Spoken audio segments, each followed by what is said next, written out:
I went and got the receipt, and I found out I used the wrong credit card during this transaction, and it completely like knocked my score down like 80 points and 82 points.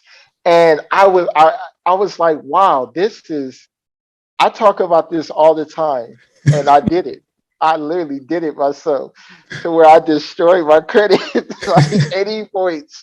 So, but the flip side is I knew exactly what to do, how to get it back up. I Right. just had to pay it off. Um,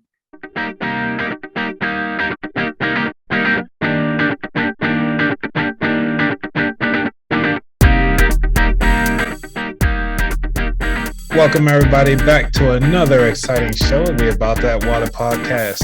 I do have the honor to bring back the one and only, I call him the credit guy. This is Dell McClain. How you doing today, sir? I'm doing amazing. I'm doing amazing. So honored to be back here again. How are you doing, my brother? Doing all right, doing all right. Just wanted to let you know that I actually went on a trip recently, and I was like, man, maybe we can talk about this on the show because I didn't get a chance to talk about it last time, which is really diving into leveraging credit cards. Because I actually went on a trip to Chicago using just points. So I did pay for the flight only because I didn't have enough points to pay for the flight, but I did pay for stay 100%. So I was able to stay at the Hyatt Centric. It was one of the new uh, branches inside the Hyatt family because I actually leveraged the Hyatt credit card. And I know that you mentioned in the last time we recorded was like keeping yourself, you not being as flexible because when you go with those apartment cards, all you get is just the percentages for that store. And this is where I was actually able to leverage the percentages that that particular hotel provided me, and I was able to stay for, I think it cost me for 2 days for the whole weekend, like 2 nights, really 3 days, and I only spent 48,000 points, which is, if you change it out, it's like $480. But it didn't really cost me so much money to get it. It's just that those sign-on bonuses, you get so much for it. And the travel that I was using, which was Southwest, I was just kind of banking the points because it was local travel, because I want to use it for international travel a little bit later. So using those points, and I was like, man, I gotta talk to Dell about this. So here we are, and I want to thank you for coming back on the show for the day. Absolutely, it's my pleasure, man. My pleasure. That's awesome. So you went on a trip and you didn't spend no money on it, huh? That's awesome, man. Yeah, I was able to save a little dollars, a little bit, you know. Hey, listen, every bit counts because like I said in the other one, when it comes to credit, it's all about OPM. Being able to spend somebody else's money, for your pleasures and things like that. Hey, that is okay with me, Yeah, especially if you know how to do it correctly. that right there is correct. Let's talk about correctly. Right. Um, and well, speaking of correctly, when it comes to those travel cards, like since you've been in the industry for so long and understanding a lot of this, what are some of the top like travel cards that you've seen people use? Well, you see, when it comes to travel cards, it definitely depends on like what type of person you are. If you're someone who likes to travel a lot, or you spend a lot of money, there are cards out there for that. There's also, if you specifically are uh, going to one type of hotel, one airline. There's committed type cards, there's flexible cards. If you don't care where you stay, you as long as you can get there and lay down. So the the ones for sure, like committed, are basically just the airlines. Delta, American, Southwest. They all have credit cards. Like I said, so if you're committed to one specific place, of course, each one of them have their own credit cards. But flexible credit cards are like places like let me see, American Express Platinum. That's Mhm. definitely one of the top. credit cards. Chase Sapphire. Chase Sapphire is definitely a good one. And then maybe City, City Prestige.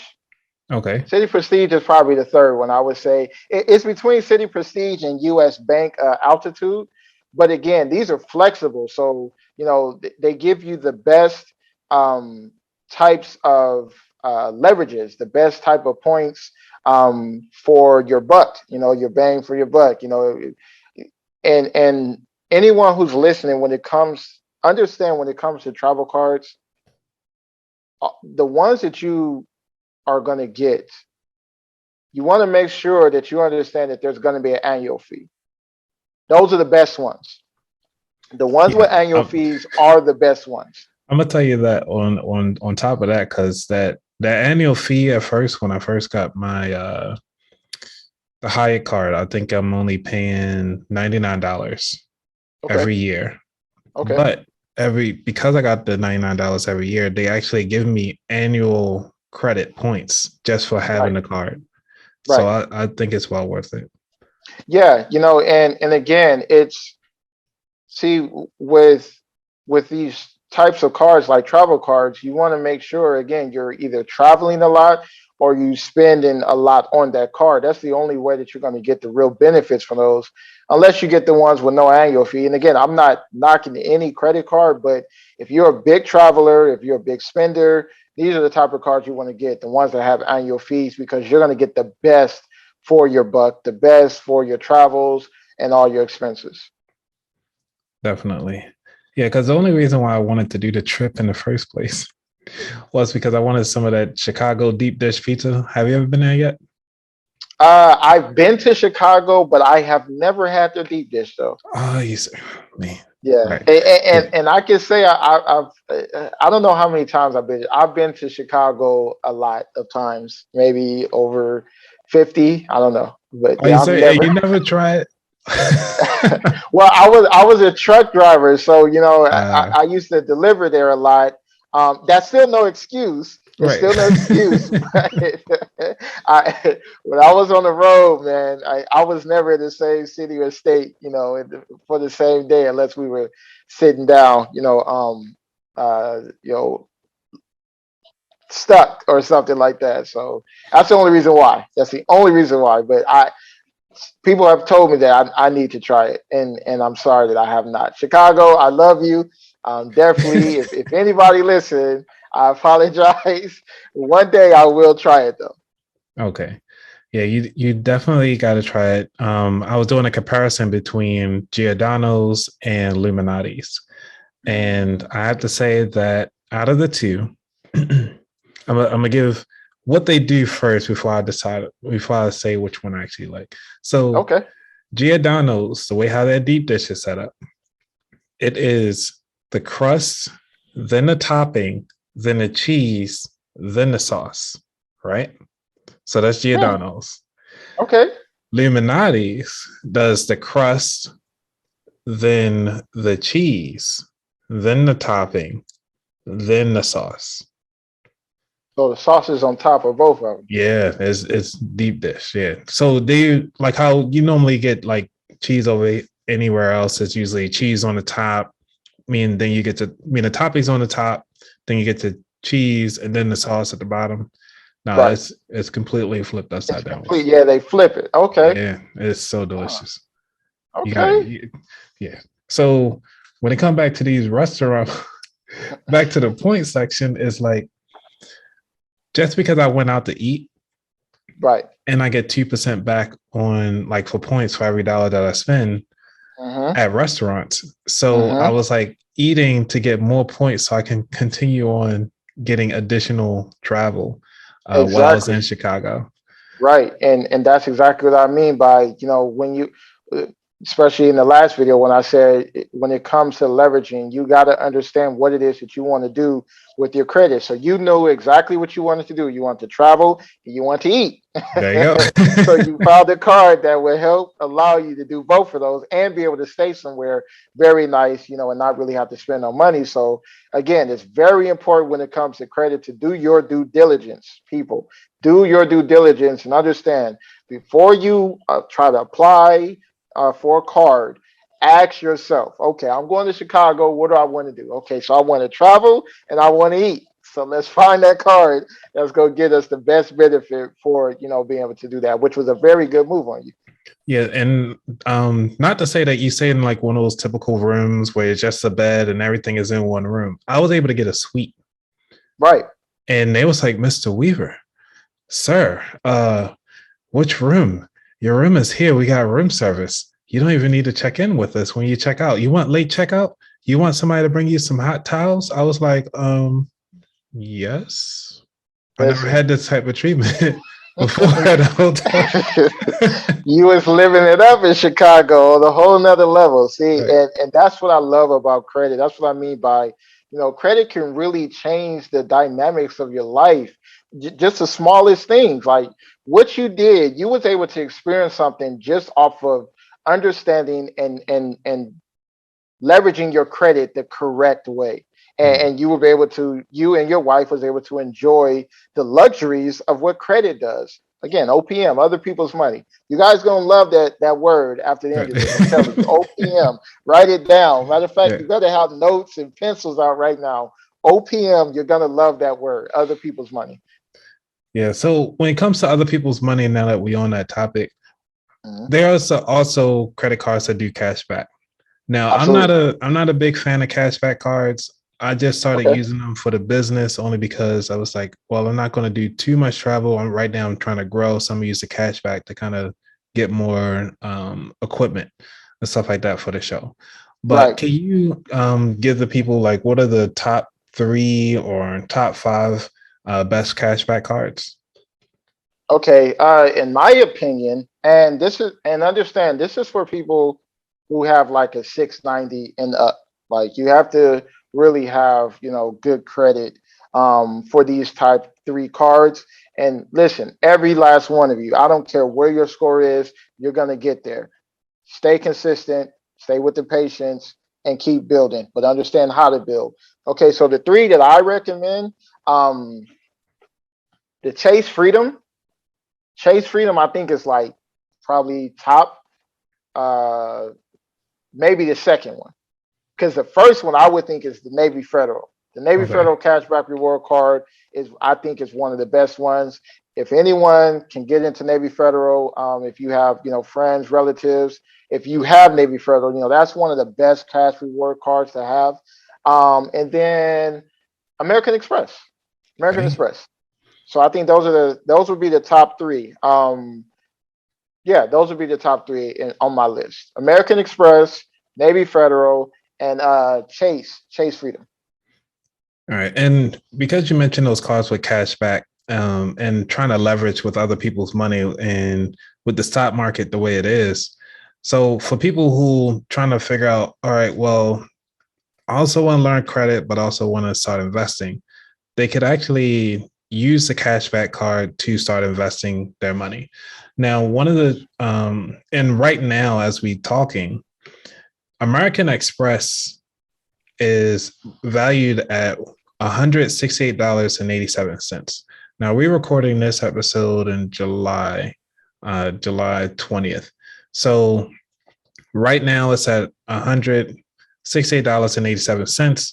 And also they have a dividend of 1.02%. So even though you actually are using American Express cash back to use their own money to invest in that company, they continue to give you more money and dividends. Talk about Yes, leveraging. leveraging at its finest. Now At its finest, right? that's that leveraging OPM to the highest level. And again, this goes back to understanding what credit really is. And the conversation we had before, most people don't understand that it's not just about a car and a nice home. there are things that you can do with your credit that, of course, because this information is not shared, we don't know about these things. But yes, something like that, purchasing stocks, letting that grow, especially when it like you did with your Chicago visit. You went up there. If you would have had a cashback rewards card, you would have able to blow it all on food and everything else you did, and then use those rewards to put on stocks. While you're spending and enjoying your time out there, you're still building your stock portfolio up. And I understand stock is something that people are very, they think is, again, it's not something for them, but understand that it's just another stream of income, and it's something that's very important. And like we did last time, it ties in with credit. It's something that you can use your credit to build. Yeah. And right along that with we'll just go right down the line to the other two big three. Other of the big three, these are the other two, which is Visa. Their symbol is just the V, and they are sitting at $242.70, with the dividend yield sitting at 0.53%. These are just the annual yields. And then we have MasterCard, which is sitting at $374.39, with a dividend yield of 0.47%. So, I mean, talk about to the max of maxing everything out. No matter what credit card you have, you can still invest the money, especially with the cash back. Absolutely, absolutely. And just real quick, I would like to say, for anyone listening, I understand that what Anthony is going over. Look in your wallet, look in your purse.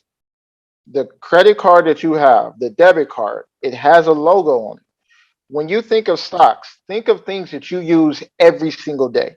Every day. Think of things that you know for a fact are not going anywhere. Those are the ones that you really want to look into, finding out information about them, and potentially getting investments into them, putting in, investments into them for long-term investments. This is not a get rich quick. We're not talking about how to make, this ain't a GameStop. This is literally putting in the work. And listen, you GameStop people out there, Right. stop. Stop.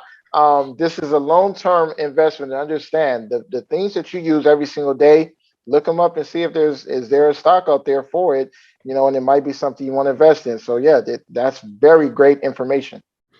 Yeah. So now that everybody kind of got a feel of like the different types of credit cards that are out there, how to leverage those points, what are the ways that people can actually get a credit card? I mean, everybody know that they already got the credit card, but like, how can they start increasing their score now that they have the credit card? Okay, so as far as increasing their score, I believe that the first they need to understand. Well, we've already talked about making sure you do your due diligence and understand what card you want, and whether it be a travel card, a rewards card, or it's just a regular credit card, whether it be a secured or unsecured credit card. Make sure you understand what it is that you're getting into before you apply for it. Always make sure you understand where they're going to pull from, what is their criteria, what are they asking for. Make sure you do your due diligence. If you need any help, please do not hesitate to reach out to me, but do your due diligence before, because you don't want to do a hard inquiry for no reason at all. Going back 10 steps for no reason is pointless. So what I tell people when it comes to credit cards and increasing the limits, understand that it's not just about paying the bill on time. It's also about the habits.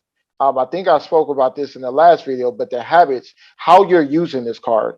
There are cards like Capital One, I believe even Discover, and a few other ones that they literally have specific dates, like 4 to 6 months, where if your habits are on point and your limits are low, they'll increase them every 4 to 6 months. Especially like Capital One. But again, what I mean by habits, is, let's say you had a $300 credit card. Okay, so on this $300 credit card, 30% of that is all that you can use. So that's, so make sure you never go over that. Okay, that 30%, which is pretty much $90. Okay, you don't want to go over $90. Now, as far as the habit goes, when you're building your credit, when you're building your credit, you want to stay in the 10% to 5% area. That's where you want to stay when you're building your credit. Okay, because what you want to make sure that the three credit bureaus understand is that you don't need this credit card. Okay, you want to make sure they understand that. And then also understand this, a $300 credit card, let's say you were using $200 a month. You were paying it off, but you were using that. Well, you see, the bank is going to look at that and they're going to say, okay, well, if we increase this to 500, if we increase this to 1,000, what's going to stop them from using 900? What's going to stop them from using 400? Again, so understand that it's not just paying that bill on time, it's also the habits. Because the first thing that we do and we use when we get into a situation, we use our credit cards. The very last thing we end up paying is those credit cards. The bank knows that. So if you are using your credit cards in the habit to where it looks like this is a cash advance for you, or you're using this, whatever you do financially, it's not working. You need this credit card to make up for it. Because remember, if you're not spending this on, assets like bills and things like that, you're buying Jordans or, purses or whatever the case is, the bank sees that. So they see you as being a high risk and a liability. So if you try to get an increase, they're going to look at those things and say, I'm sorry, you have not been responsible with this credit card. Your habits show us that you're someone that we can't trust. So understand it's not just about paying it on time. It's not just about how long you have it, but it's also about the habits, how you're using it, how well you're using it, how well you keep those limits low, and where you keep those percentages when you're using them. All right. So I want to talk about I mean, to summarize it all up to like 5 main steps that people can kind of like just kind of hit on to make sure that they build it. Because I know somebody out there that's taking notes. They hear your story. They was like, all right, I know that I need to start here. I know that I need the why, the vision, and make sure that when they do the credit increase and what I'm purchasing, what are those kind of like 5 steps that kind of help them take most people right now? So say if they even have the 650 credit score, what could take them to a 700 and up? Okay, so and honestly, this is for everyone, whether you have a 650 or a 350. The very first thing, the 5 steps, the very first thing is you want to know your credit score. Know it. You really need to know your credit score, not just your credit score, but also your credit report. What's on there? The positive things and negative. You want to know. You want to be able to understand it. You want to know whether you're using Credit Karma or you're using FICO score. And people just real quick, FICO, that's the one you want to use. Credit Karma, I know everyone has seen the memes. They're true. You walk into a car dealership with a Credit Karma, score, and they're gonna laugh you up out of there. So understand that you really need to understand what your score is and what your report is. You have to know that before you can move forward. Because once the second step is, like I said in the last video, you want to build a rapport with the credit union. You want to build that rapport because every loan that you get, every credit loan you get is coming from a bank. You go to the car dealership, you're asking the car dealer to ask their bank to let you borrow some money. More than likely, that car dealer, depending on where your score is, they're going to run your credit anywhere between 5 to 10 times, maybe even more. Right? So you want to be able to have your own bank. That's the same thing if you're trying to get a home. You're going to ask the realtor, to ask the leasing agency, to ask their bank to let you borrow some money, to get that home, to purchase that home. So what is the common denominator? It's the bank. Cut out the middleman and get your own bank. Your own bank so that you'll be able to leverage through your bank. Instead of you going to this car dealer and to the realtor, you're going directly to your bank and you're building those rapport with them and you're getting those loans directly through them. And one of the best things about building with your own bank is understanding that once you build with your bank, other banks are gonna get wind of that, and they're gonna want to come and build with you also. They will want to, give you better deals, better loans, and things like that. So that's the second one, building a rapport with the credit union. The third one, after you understand your credit, you understand your credit score and your credit report, you have a credit union, you're building that rapport with that credit union. You want to get a secured or unsecured credit card. That is the third thing you want to do. If your credit score isn't good, if you don't have credit, this is the reason why that bank is going to be very valuable for you. If you don't have credit, if you have bad credit, more than likely that credit union is going to be able to give you a secured credit card. And basically, a secure credit card is where you have, let's say, $200 in a savings account. They freeze that money, and then they give you a credit card with that money on there, and then you use that for your monthly activities. Um, Now, understand this: when I tell people about secure credit cards, and they hear me say, "Wait, Dale, did you just say I put money on this card and then they give me a credit card with the money? So that means I'm paying on this card when they have my money frozen." That what I don't want to do that, Dale. What make that make sense? Listen, you got to change the mindset. Understand this: when it comes to secure credit cards, if you can't manage your money, why would I give you any of mine? That's the whole key of a secure credit card when it comes to a bank. Remember what I said in the last video? If you guys haven't checked, check the last video. I said one of the most important things to understand about credit unions, about banks, is one, they love money. Two, they love clients that make them money. So when it comes to these secure credit cards, this is going to be one of the best ways for you to get in if you don't have good credit. So, stop trying to, go get these credit cards and you keep getting denied and you're trying to figure out why. You can't figure out why. Well, it's because you need to start from scratch, and that's a secure credit card. And start from there. Again, do your due diligence before you get these credit unions, before you get these secure credit cards. With a credit union, top 10 credit unions in my area, and then really do your due diligence. Okay. So number four, after you've done your research, the next thing you want to do is you want to understand how your credit score is calculated. Okay, there's five different percentages, and maybe we can go over that, later on or after this. But there's five percentages that you want to understand. This is the basics: 35%, 30%, 15%, 10%, and 10%. I know you guys are writing this stuff down. So again, 35%, 30%, 15%, 10%, and 10%. You want to understand these numbers because this is how your credit score is calculated from all three credit bureaus and every other credit entity, every bank. Everyone is looking at these five percentages in order to understand how trustworthy you are to allow a bank to give you whatever it is that you're asking for.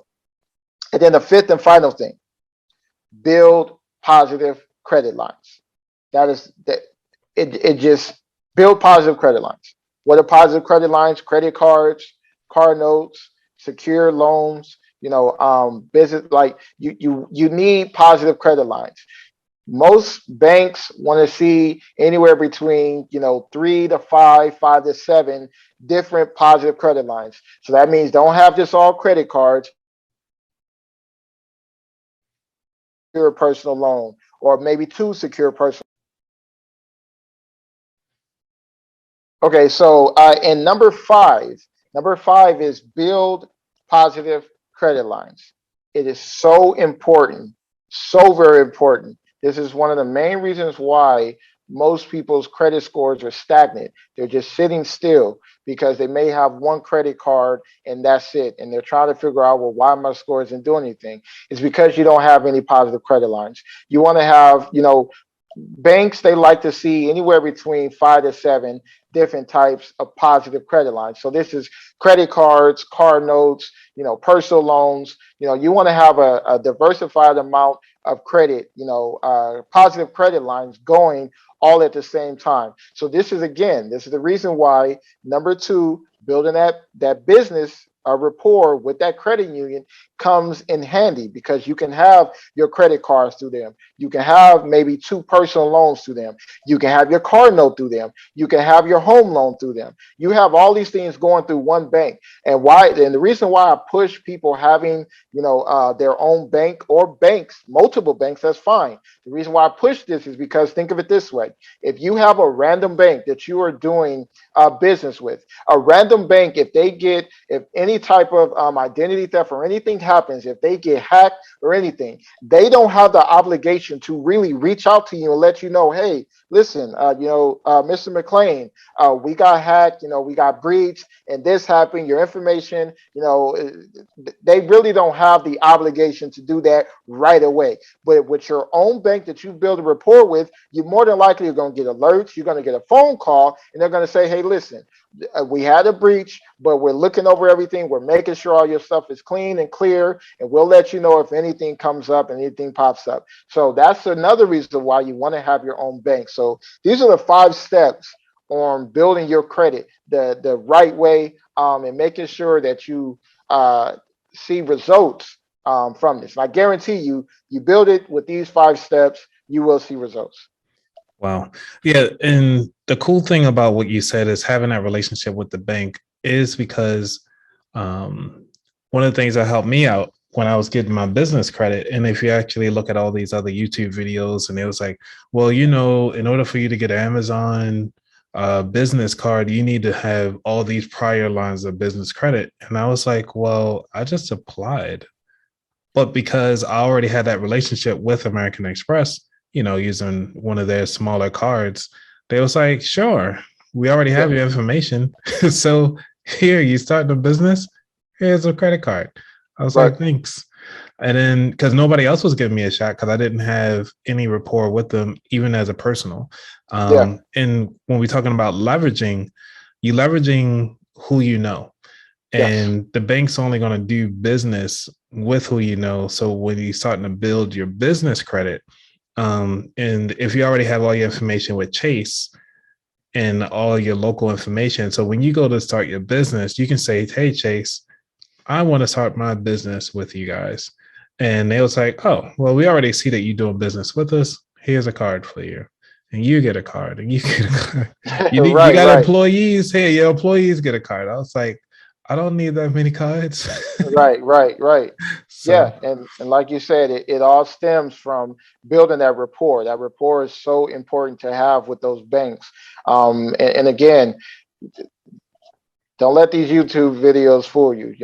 You got to build the rapport. You have to. It's not just you can walk in there and get whatever you want. Listen, it's very important to build that rapport, build that relationship because, like you said, they already have your information and they more than likely already know, what it is that you're trying to do. So it won't be a surprise to them when you come and ask for right now, when we were talking about before and offline, you mentioned something about the adult GPA. What is that? it. Yes, yes, adult GPA. Listen, parents. So this is something that I talk about a lot. Um, our kids have uh well, not Anthony, but our kids have they have report cards and they come home with their report cards and we get on them, if their report cards are not up to par, if they have F's, if they have D's, we get on them for that. I need you to understand something. As important as their junior high, elementary, high school report cards are, your credit score is your adult GPA. Um, think of it as a child. When you were in high school, that GPA that you had, if you had the right GPA, a high GPA, you were able to do what?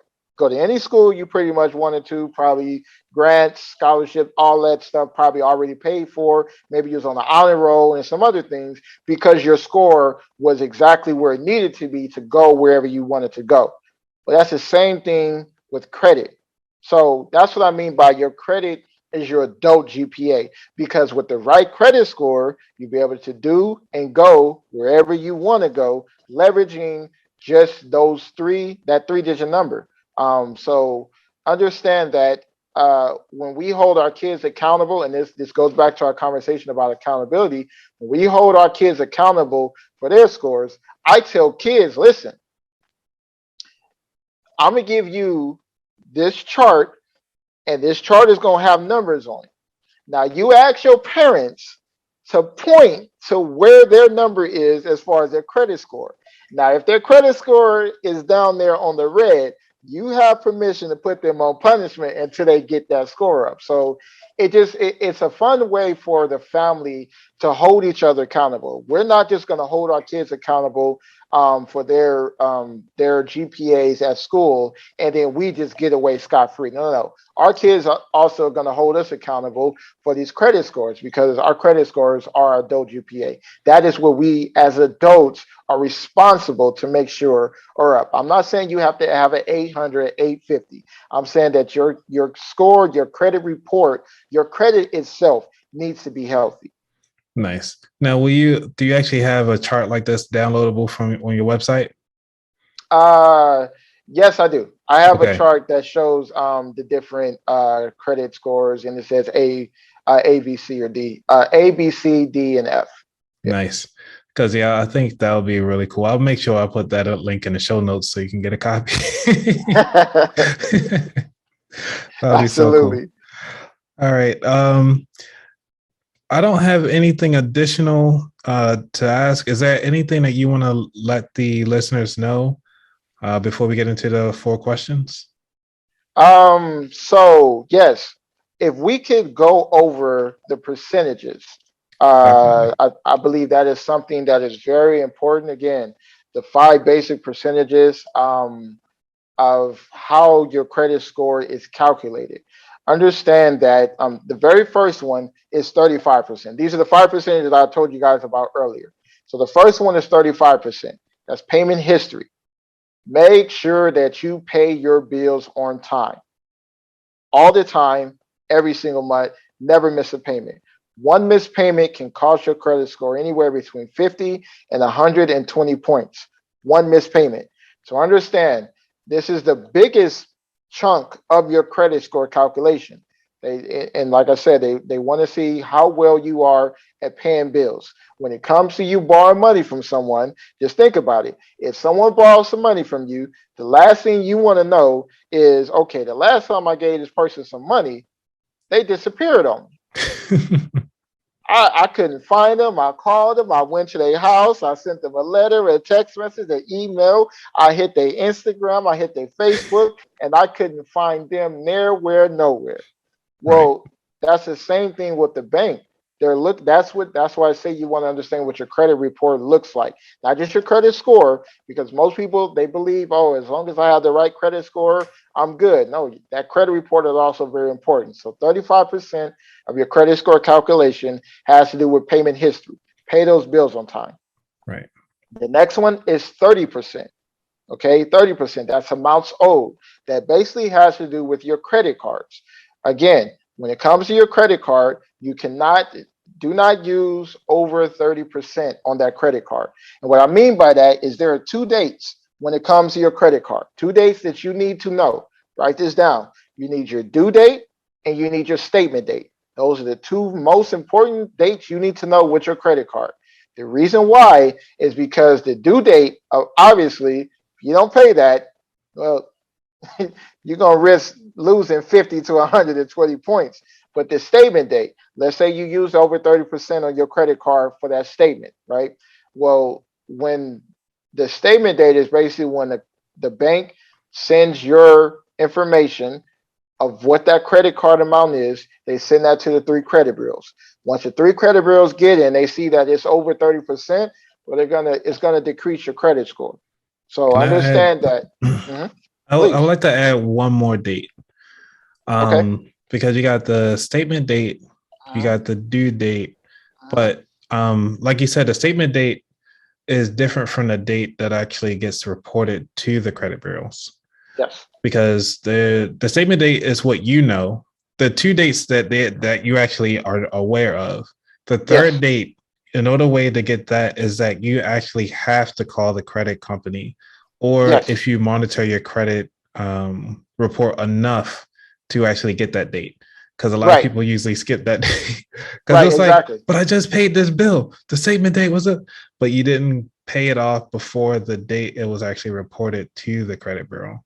Right. And that goes back to the 5 steps of knowing what your credit report looks like. There you go. That See, goes back oh, to that. full circle. There we go. Yeah, Like, absolutely. Just full circle, full circle, absolutely. So yes, there is three, but so again, 30%, making sure that during that time, the statement date, you want to make sure that your credit card is under 30%. You should not be using more than 30% anyway, especially if you're building your credit report. If you're building your credit report, you should not be using more than 10%, maybe even 5%. And I also have a breakdown of what these credit cards look like, the 30% versus 10%, how much you should be using for those.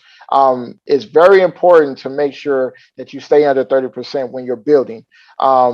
And there's tricks and ways that you can go around doing this when you're not building and you need to leverage that credit card and actually use it. Again, if you're using over 30%, just make sure before that statement date you pay that credit card back down under 30% so you don't get your credit score decreased. It can definitely go down a lot if you have maxed it out or you close to maxing it out.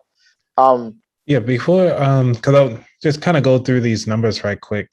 As I have since we have it right here. So you say make sure that we want to hit that 10% range instead of the 60. I mean, instead of Yes. the 30%. Okay. Yeah, I mean because and honestly, the reason why I say this is because, and this is one of the main reasons.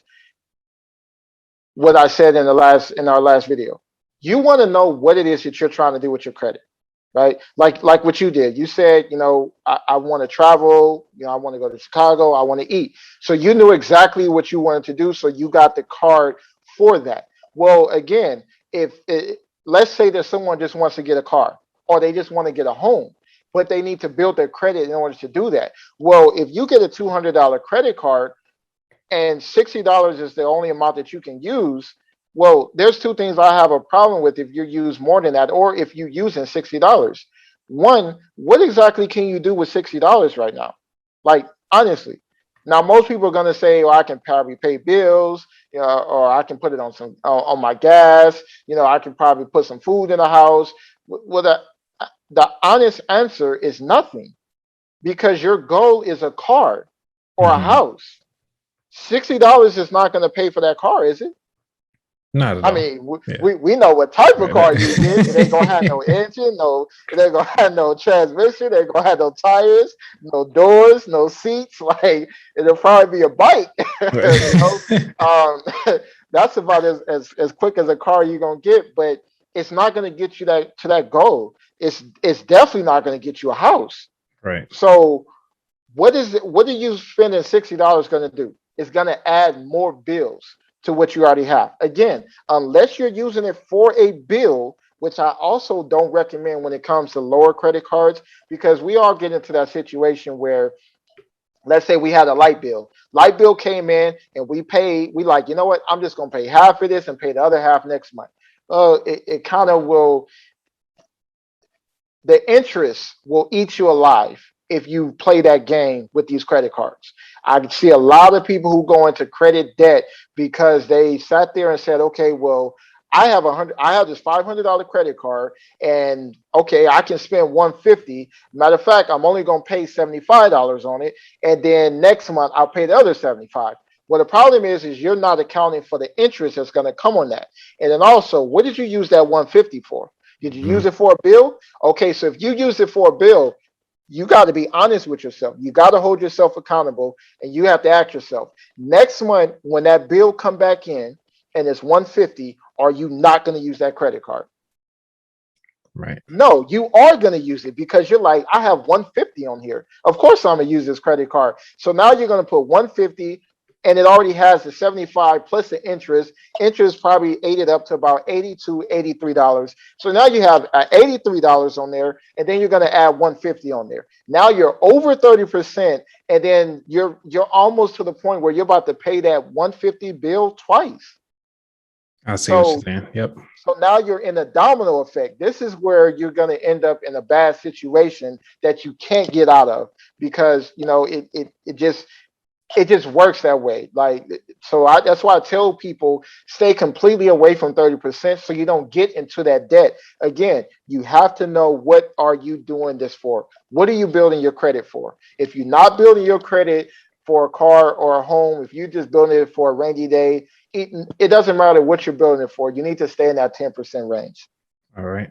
So let's go keep going around this wheel. So you said Okay, yeah. that So we the have next 30%. one is, Yep. yeah. Okay, so the next one is 15%. 15% is length of history. Basically, how long have you had credit? This is where your authorized users come in. If you have, a grandmother, a grandfather, a auntie, or uncle, someone who's had credit for a very long time and they have good credit, this is where that comes in at, and you can put them on there. So banks, the three credit bureaus, they want to know, how long have you had credit? How long have you been establishing credit? The longer you have established credit, the better your credit score is going to look, and the better they're going to look at you as someone that they are very trustworthy in. You're not going to be a high risk. If you have, a year on your credit report, your credit score is going to reflect that, and banks are not really going to trust you that much.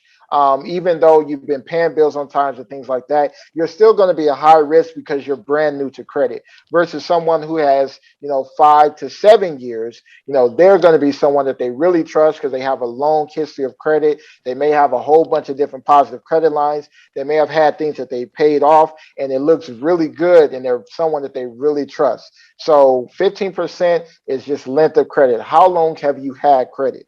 The next one is 10%, which basically is like hard inquiries. The inquiries that you have on your so basically, let me see, like, Well, I can go for example. yeah, yeah, go ahead. One of the things is that when I was opening up credit, and this one of the, I would say one of the hard things that I had to learn, which is Chase has this thing called the 524 rule, which means Yes, I only can have 5 hard inquiries on my account within 24 months.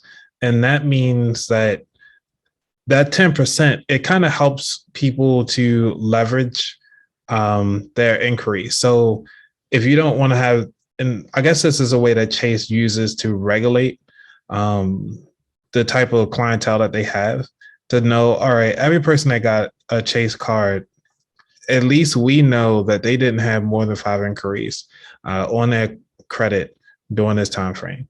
And yes, usually after you hit 5, some other cards will allow you to still get credit. I think Chase did, because I think I have, no, not Chase, American Express. They were nice enough to give me a card, but everybody else said no, because I was right, already at like 7 hard inquiries when I was looking for new credit. right. Um, but also keep in mind, I mean, I'm not sure if you can share this. Do you know how long the hard inquiries actually stay on somebody's credit card? If they, on their credit, if they didn't do anything, how long does it normally stay? Normally 2 years. Okay. So then if somebody had like 5 of them this year, and Yeah. then they can't do anything for the next 2 years, no new credit, nothing to qualify. Pretty much, it just depends on what type of credit you're trying to pull. Like, if, and Okay. that's why I tell people, you want to understand credit. So let's say that you went shopping for credit cards, even though it's still not a good thing. If you did it in a small time frame, then that's not frowned upon. But let's say that January you apply for a card, and then the end of January you apply for another one, and then February, then the end of February, then March, and the end of March, and you just kept doing it that way. Well, credit card company is going to be like, okay, this person is very desperate for credit. They're just looking for anywhere to get some credit cards with, and they're a high risk person. So making sure that you understand what it is that you're trying to do with credit. So I know it's a rule that just, it's like, man, 5 hard inquiries, but honestly, think about it. What is it that you possibly could be trying to get in 1 year with your credit that you Don't already not have. yeah, that you don't already have? Like, okay, so let's say you're trying to get a car. Okay, so you get a car, you may want to get a credit card, and then maybe a house or something like. Yep. But you're not going to do that unless you know that your credit is there. Now, someone who doesn't know that, of course, they're going to go to the car dealership. They're going to run their credit 10, 15 times. They're going to go, try to get these different credit cards from these different credit card companies. They own Credit Karma. Credit Karma gave them 100 list of credit cards that they could get. So they did all these different things. So someone who doesn't understand their credit would do that. But someone who actually, understands it, they would know, okay, no, I'm probably going to look for a car this year, but I'm going to go to my bank and do that.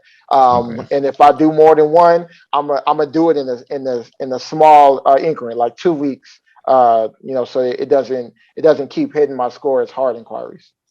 All right. Now, one of the things on this wheel that I thought was interesting is the types of credit. So Yeah, if you can go into that's actually the one. That's actually the one I was talking about. Oh, Types of credit. yeah, my bad. I'm sorry. Yeah. So the types of credit is 10% basically is the car notes, the secure credit cards, the personal loans, just different types of credit that you have. They would like to see different types, not just all credit cards or not just a car note or just secure personal loans. They want to see different types of credit at that time. And then actually no, I'm sorry. I was just talking about new credit. The 10% is the new credit. Those were the hard inquiries. Right. Okay. And then the 10% that you just asked me about is for the types of credit. Got The it. types of credit is basically just whether it be revolving or installments. Revolving being credit cards, installments being home, car notes, or personal loans. Got it. Yeah. There's a lot to it. But Yeah, I like that it's not really that much. yeah, and that's why I said, and I'm apologies everyone. So again, 35% payment history, 30% is amounts owed, 15 is length of credit, 10% is types of credit, and then the last 10% is new credit. Once you know these five percentages, this is the basics. This is how your credit score is calculation. Understanding this, yes, there's a lot of things you need to know about credit, but this is the core right here. You understand this, and then you'll be able to take on everything else. Definitely. All right. Man. So now we get to talk about some other fun stuff. I just thought about it after you were going through the different types of credit. Okay, Was awesome. When it comes to leveraging credit. Now, this is one of the things I did. And I know some people out there was like, well, what are you talking about? 0% for balance transfers. Okay. So have you ever played around with that yet? I have not. Man. And the only reason why I haven't is because it's something there's a few tricks to it, and I want to make sure that I capitalize and I leverage it to the max, because I don't like when I do things, I like to be able to go back, have the research for them so that I can give that experience to other people and let them know, like, okay, listen, I did it this way, Yep. and this didn't work. So don't do that. Right. but I did it this way, and this way actually worked. So yeah, that. Then I'll share my story. Okay, please. Because yes. I like to try things first before, like how you said, just try it out, exactly. see if you can actually do it. So last year, right before the pandemic, I kind of wish I had waited. Right before the pandemic, I was actually in the process of paying off my student loans. Okay. And so I was talking to one of my coworkers at the time, and she was like, well, I just use a credit card, and since they have the 0% balance transfer, and they can transfer it to your bank and you don't have to pay anything for like 18 months. I was like, cool. What credit card was that? She was telling me that it was a Bank of America card at the time. Yes. And I was like, well, I hate Bank of America. So I looked at other credit cards. So I was looking at other credit cards. And so I was like, all right, well, let me try Chase. And that's when I got introduced to the Chase Sapphire. And yes. Yeah. So with Chase Sapphire, they gave me, at the time, there wasn't a 0% balance transfer. I was just using it. And next thing you know, they was like, hey, you qualify for a balance transfer at 18 months, 0% interest. But that initial cost was 4%.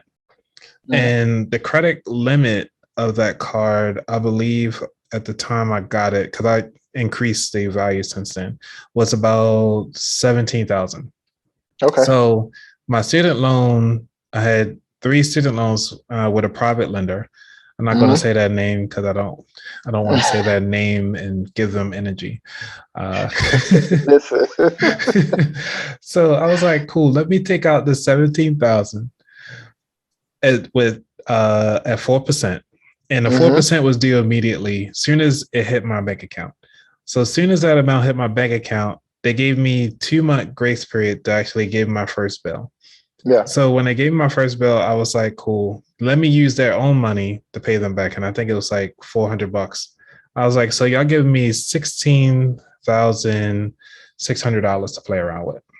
Right. And I was like, all right, so I got a student loan that's sitting at 8,000. I got another student loan sitting at 9,000. I was like, I don't have enough to pay them both off. But what I did was I took a big chunk of it. I took the 9,000, put that one Hmm. in there. And then I was like, well, the stock market's down now. So let me dump the rest of the stock market and hope for the best. Right. So while that was going down, all I had to do was just like, you know what, the stock market was continuing to go down. And I was like, man, I gotta pay for this. So I'm paying every month to pay out this credit card before the end of the year. So I was able to Right. pay it off. I was able to pay out the whole card by the end of the year of last year. But I left the money investing. Right. So I'm continuing to still invest to this point. Okay. And that was one of my first experiences of using a balance transfer at Right. 0% interest. And I didn't have to pay any interest besides that initial 4%. The So 4%. yeah, so no money out of pocket. I was able to invest and paid off a private thing. And some people will call it, there's a term called chunking. I'm not sure if you Yes. heard of it. Yeah. Yes. So, and some people can use the money to chunk off other debts. So this is Yes. again back to using or leveraging your credit cards to do other things, immediate needs that with the long term play in it at 0%. I mean, Absolutely. yeah, it's not recommended, but these are the things that I've done Right.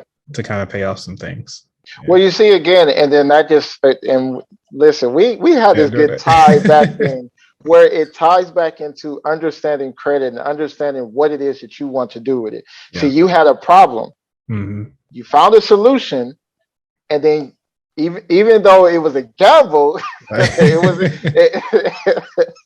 especially with the stock market, I know, but right?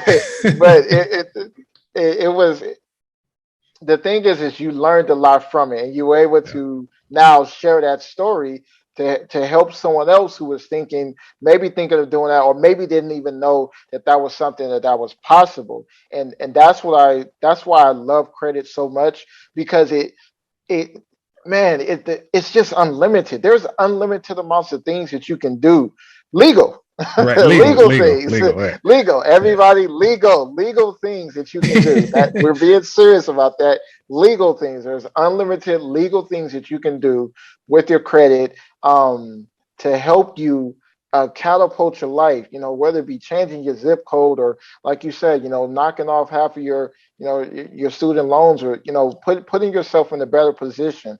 It goes back to that adult GPA, why it's so important to have it. It goes back to the last conversation that we had when I said that credit is just as important as air, and I got people in my DMs, in text messages saying, "What are you? What? Why would you say that?" And it's like, no, it's serious because everything has to do with credit. Like, and it can change so many dynamics of your life if you understand how to use it. It's very important to understand how you can use it legally. I Right. want to Right. keep saying that legally, how you can use it legally, but the right way to help you in and out of situations. Now, I did do a post recently, and I'm not sure if you got a chance to see it. I got to look at it. I'm pretty sure you did, which is your credit score determines your lifestyle. Do you agree with that? Mm, Or you yes. think? Do you think it's fair that credit score determines somebody's lifestyle. Mm. Oh, I was just having a conversation with someone about this. Not the way they're doing it now, because one thing that people don't understand is credit has everything. About 15 years ago, and you guys can fact check me on this, but I say about 15 years ago, credit had your car insurance had everything to do with tickets and accidents, tickets and accidents, tickets and accidents. Now it has everything to do with your credit score, everything to do with it. I don't care what your tickets and accidents look like. If you have bad credit, you have high car insurance. Yep. So no, I don't think it's fair. You No, don't think okay. because someone who has immaculate car driving, a car driving history, but they like to punish someone because they never heard of credit, like myself. They never knew anything about it. No one was around them to teach it. And then most people, especially around my age and older, even probably even younger, I run into a lot of people who believe that they're too old or too outdated. I hear a lot of people that say you can't teach an old dog new tricks. So if I didn't know about credit then, I don't like it's too late for me to know it now. Mm. Especially when they hear me talk, they're like, Dale, like the way you talk, like everything you say, how do you keep that in your brain? And like I don't want nothing to do with that. Like that's just way too much information for me to know, which is why I tell people, listen, understand something. Dell the credit guy is here for the rest of your life, not just today and for the next year and to help you build. I'm here for the rest of your life. I'm here to make sure that you never fall back 10 steps for no reason. So the it no, it's not fair. It's not fair, especially for people who don't understand. But if I do the way I do it, which is I gotta hold you accountable. Once you find out, or like it's the crazy thing about it is I still run into people who say they didn't know that car insurance had to do with the credit. Like I still run Mm. into people who say that. So Right. it's like there are still people who have their eyes closed to what's going on. So I don't think it's fair, but at the same time, I have to hold you accountable because it's like it's out there. Like it's really out there. So it's kind of it's not something that you can really ignore. Mm. Does that make sense? Like you can't Makes sense. ignore it. It's out there. So no, it's not fair. But I mean, after 18, we had Yeah, to hold man. Yeah. ourselves accountable for Yeah, everything become else. an adult. Right. Yeah. So you can't just get an attitude because something doesn't go your way or it's not or you didn't know nothing about it. Well, now it's time to get educated on it. Yeah. All right. So you ready for these final four questions? Yes, absolutely. Sweet. Absolutely. All right. Just real fast, I hope you guys got all the information. I truly hope that I've helped some people out there. You guys have wrote this information down, whether it be YouTube or any of his podcasting. Again, I'm honored to be able to have these conversations and break these things down and have gotten straight to the point. You guys told me to get straight to the point. Wrap it up, Dale. Get straight to it. Stop. Like you are See, talking. Like we enjoy you talking, but say that for your Instagram. Get on here and get straight to the point. Give us the facts. So credit facts. I truly hope I gave you guys a bunch of facts, a bunch of laughs. And again, I'm here. I am definitely here. awesome, awesome. Yeah, we rambled a little bit, but I mean, it's all in good nature, good fun, Yeah, because absolutely. that's what we're here for, to not just kind of be robots and just feed you information, because you can get that on any other website, but we actually here taking the time out to kind of give you some visuals, give you our experiences, and give you the stories on kind of the things on what we did and our learning experiences from those. So continue to do what you do, Dal. I mean, I am following you now on your Instagram. I do miss your videos so that you used to do in the walking in the morning, but hopefully we'll get to see them come back. So They are coming back. All right. Everyone, they're actually, listen, they are coming back. I promise you, they're coming back, and they're coming back strong. They're coming back. Awesome. All right. Ready, final four? Yes. All right. What does wealth mean to you? Oh, the same wins again. Yeah, Oh, okay, they I the thought same. They don't change. okay, okay. Okay. So Yeah, what just did I say say the same last time? stuff Because last time. yeah. All right. Well, then I oh, got the only one that changed from the last time. Because I was working on this and I was thinking to myself, like, this needs to change. So, what okay. is your? Well, I can do wealth, and Are I you can sure? change the word. Yeah, yeah. All I right. can All do right. wealth and change the word. I think I remember what I said last time, but well. Well, it's not changing it. It's just upgrading it because I said Okay. time freedom. Time freedom was what I said last time. Yeah. But just in a nutshell, wealth is being able. For me, it's okay. No, I can't change it because it's going to be exactly what I said. It's literally me not being here. Like information like this, having conversations like this, and me not being here, having a stamp on the world. That's what wealth means to me. Having a stamp on the world that's so powerful that it continues to change people's lives generation from generation. So it's pretty much the same, but I wrapped it up though. This time I wrapped it up. So so it is different. I wrapped it up Right. this time. It's just putting a stamp, my name, my last name, putting a stamp on the world and it being able to defeat the test of time and help generations upon generations of people out there. There you go.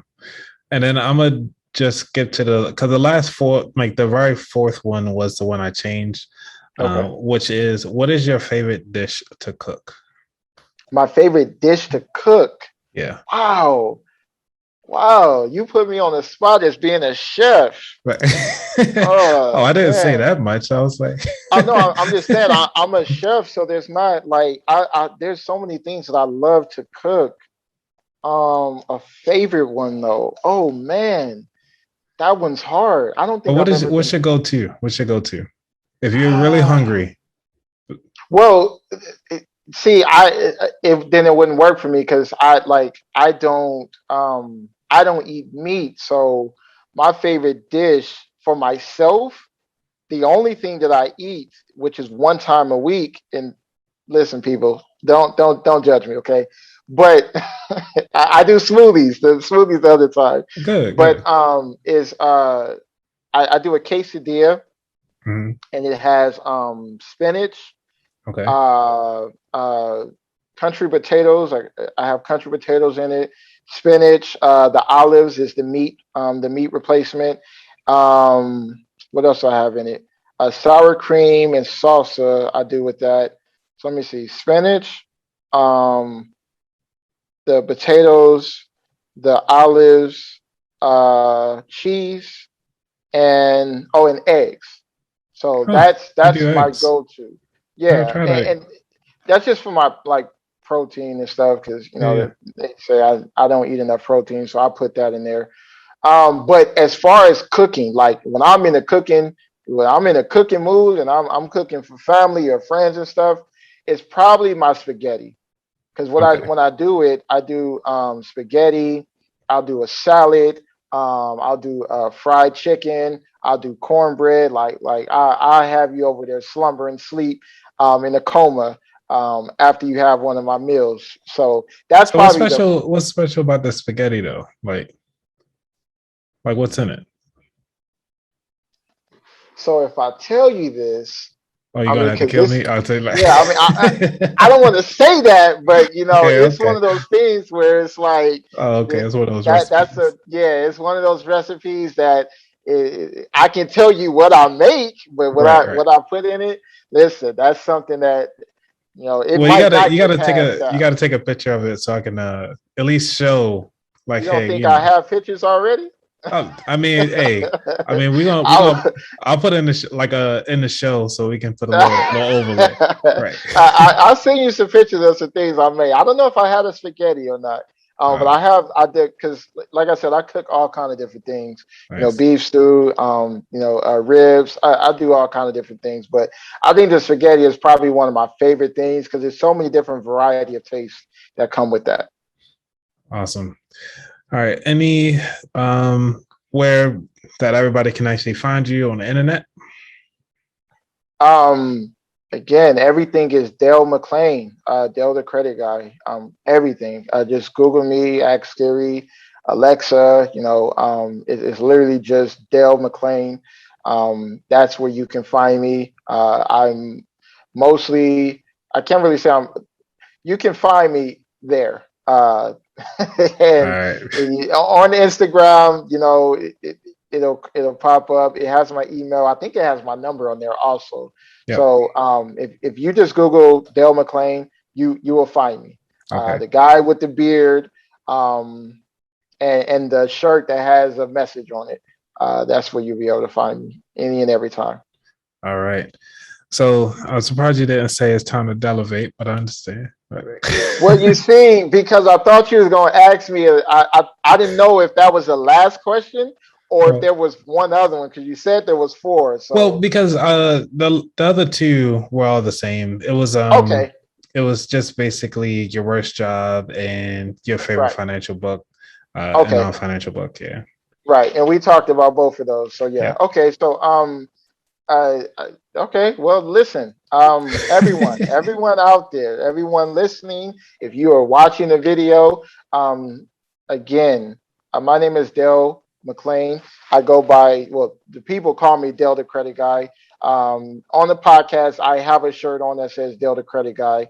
I've stamped it because it's just what people call me now, and I've also stamped Delevate.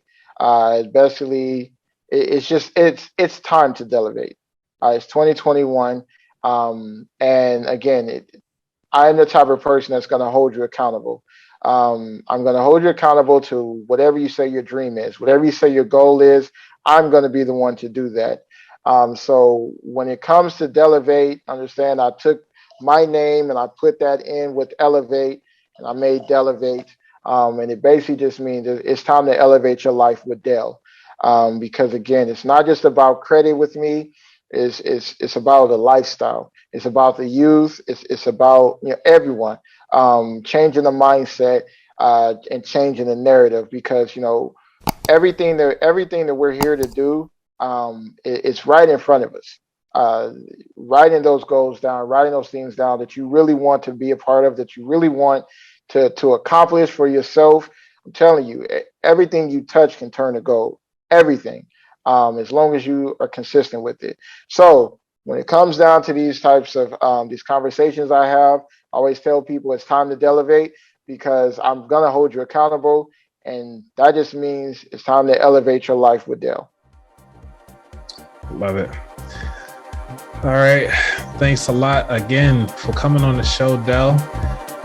All right. Well, everybody, I want to thank you so much for coming on to the About That Wallet podcast, where we talk about the limited rules for long-term play. All right, everybody, I'm out. Peace.